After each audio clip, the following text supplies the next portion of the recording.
टूनी अपनी बेटी को साथ लिए नदी के पास जाकर कपड़े धो रही थी। वो जब कपड़े धो रही थी, उसकी नन्ही सी बेटी पास में खेल रही थी। इतने में आसमान में हवाई जहाज जाने लगा। उसे देख टूनी की बेटी ने कहा, माँ देखो देखो वो जा रहा है, उसे जल्दी से पकड़ लो ना माँ, जाओ ना माँ। यूँ हवाई जहाज के लिए जिद करने लगी। बेटा मैंने तुझे कितनी बार समझाया है, हम उसके पास नहीं जा सकते और न ही उसे पकड़ सकते हैं। यूँ डांट कर कहने पर बेटी पैर पटकती हुई वापस चली गई। टूनी ने कपड़े धो लिए थे। दूर बैठी अपनी बेटी को आवाज लगाकर उसने कहा, चलो घर चलते हैं। नहीं, मैं नहीं आऊंगी, तुम चली जाओ। बेटी की नाराजगी की वजह माँ अच्छे से जान गई थी। अच्छा ठीक है, तुम घर चलो, मैं पापा से कहकर तुम्हारे लिए वैसा वाला एक खिलौना मंगवाती हूँ, ठीक है ना बेटा? सच? तो चलो चलते हैं घर। फिर दोनों माँ बेटी कपड़े समेटकर अपने घर पहुँचे। टूनी घर पर खाना पका रही थी। शाम हो चली थी। टूनी का पति ब्रूस ली घर वापस लौटा। उसने खाना खाया और थक कर सो गया। टूनी ने अपनी बेटी से कहा, बेटा चलो खाना बन गया है, खा लो। माँ, तुमने क्या कहा था कि तुम पापा से मेरे लिए वैसा खिलौना मंगवाओगी ना, लेकिन तुमने पापा से कुछ नहीं कहा। जो माँ से रूठकर बेटी ने खाना खाने से मना कर दिया। माँ के लाख समझाने पर भी वो नहीं मानी। उस शोर से ब्रूस ली की आंख खुल गई। टूनी, क्यों तुम मेरी लाडली को यूँ रुला रही हो? भला मैं उसे क्यों रुलाऊंगी? क्या मुझे इसके मजे आते हैं? पिछले कुछ दिनों से हवाई जहाज दिलाने की जिद पर बैठी है आपकी बेटी।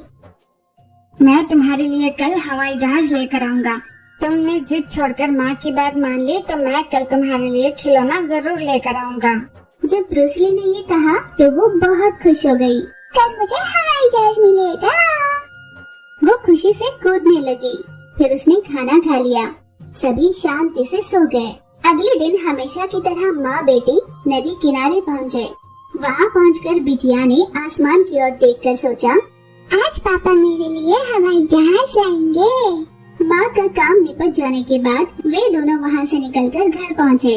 पिता अपने साथ बेटी के लिए हवाई जहाज लेकर आए, पर उसे देखकर बेटी बहुत नाराज हो गई। पापा, मुझे ये वाला नहीं, बड़ा वाला हवाई जहाज चाहिए था। ये तो नकली हवाई जहाज है। माता पिता उसे हर तरह से समझाने की कोशिश कर रहे थे। वो इसी जिद पर अड़ी थी कि उसको असली हवाई जहाज चाहिए। माँ को इतना गुस्सा आया कि उसने बेटी की पिटाई कर दी, जिससे वो बहुत रोई और खाना खाकर चुपचाप सो गई। वो रात बीत गई। अगली सुबह जब टूनी और उसके पति नींद से जागे तो देखा उनकी बेटी घर पर नहीं थी। वे बहुत चिंता में आ गए और अपनी बेटी की हर तरफ तलाश करने लगे, पर कहीं भी उनकी बेटी का पता न लगने पर वे दोनों धाए धाए रोने लगे। तभी कहीं से लूसी आई। टूनी भाभी जी, आपकी बेटी उस दाढ़ी वाले स्वामी जी के पास है। लूसी से अपनी बेटी के बारे में जानकर दोनों की जान में जान आई। वे तुरंत वहाँ से निकलकर स्वामी जी के यहाँ पहुँचे। अपनी बेटी को वहाँ पाकर उसे अपने सीने से लगाकर दोनों ने खुशी के आंसू बहाए। स्वामी जी, आपने मेरी बेटी का ख्याल रखा, आपका बहुत धन्यवाद। क्या इसने अपनी दुख की वजह आपको बताई? ये लो, ये जादुई रस्सी अपने पास रख लो। जब भी हवाई जहाज आसमान में उड़ने लगे, इस रस्सी को उसकी ओर फेंककर उसे खींचकर जमीन पर लाना और अपनी बेटी को उस पर चढ़कर खेलने देना।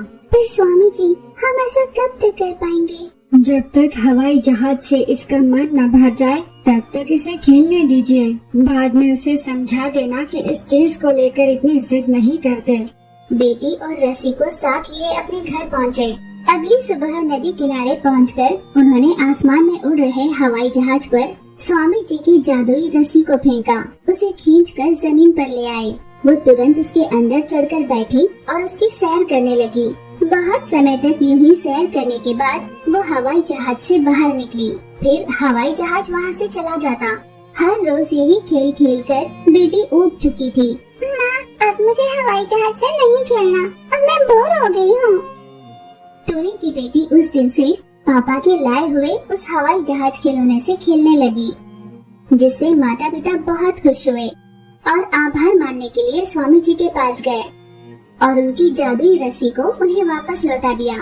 स्वामी जी ने कहा, इस जादुई रस्सी को अपने पास ही रख लो। इसके पास रहे किसी भी खिलौने को अगर ये इस रस्सी से बांधेगी तो वो विशाल बन जाएगा।